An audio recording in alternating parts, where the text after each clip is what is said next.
ಕೊಡಗು ಜಿಲ್ಲೆಯ ಸೋಮವಾರಪೇಟೆಯ ಎಸ್ಎಸ್ಎಲ್ಸಿ ವಿದ್ಯಾರ್ಥಿ ಹತ್ಯೆ ಪ್ರಕರಣಕ್ಕೆ ಇಂದು ಟ್ವಿಸ್ಟ್ ಸಿಕ್ಕಿದ್ದು, ಬಾಲಕಿಯನ್ನು ಕೊಂದು ಆಕೆಯ ರುಂಡದೊಂದಿಗೆ ಪರಾರಿಯಾಗಿದ್ದ ಹಂತಕ ಪ್ರಕಾಶ್ ಮೃತದೇಹ ನೇಣು ಬಿಗಿದ ಸ್ಥಿತಿಯಲ್ಲಿ ಪತ್ತೆಯಾಗಿದೆ. ಆರೋಪಿ ಕೊಲೆ ಮಾಡಿದ ಬಳಿಕ ಆತ್ಮಹತ್ಯೆ ಮಾಡಿಕೊಂಡಿರುವ ಶಂಕೆ ವ್ಯಕ್ತವಾಗಿದೆ. ಪೊಲೀಸರು ಶೋಧ ಕಾರ್ಯ ಮಾಡುವ ಸಮಯದಲ್ಲಿ ಸೂರ್ಲಬ್ಬಿ ಗ್ರಾಮದಿಂದ 3 ಕಿಲೋಮೀಟರ್ ದೂರದ ಹಮ್ನಿಯಾಲದಲ್ಲಿ ಪ್ರಕಾಶ್ ಅಲಿಯಾಸ್ ಓಂಕಾರಪ್ಪ ಮೃತದೇಹ ಪತ್ತೆಯಾಗಿದೆ. ಇನ್ನು ಬಾಲಕಿಯ ರುಂಡಕ್ಕಾಗಿ ಶೋಧ ಕಾರ್ಯ ಮುಂದುವರೆದಿದೆ.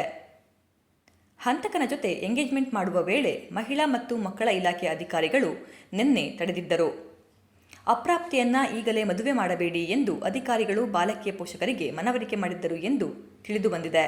ಕಳೆದ ರಾತ್ರಿ ನಾಪತ್ತೆಯಾಗಿದ್ದ ಬಾಲಕಿಯ ರುಂಡವಿಲ್ಲದ ದೇಹ ಗ್ರಾಮದ ಪಕ್ಕದ ಅರಣ್ಯದಲ್ಲಿ ಪತ್ತೆಯಾಗಿತ್ತು.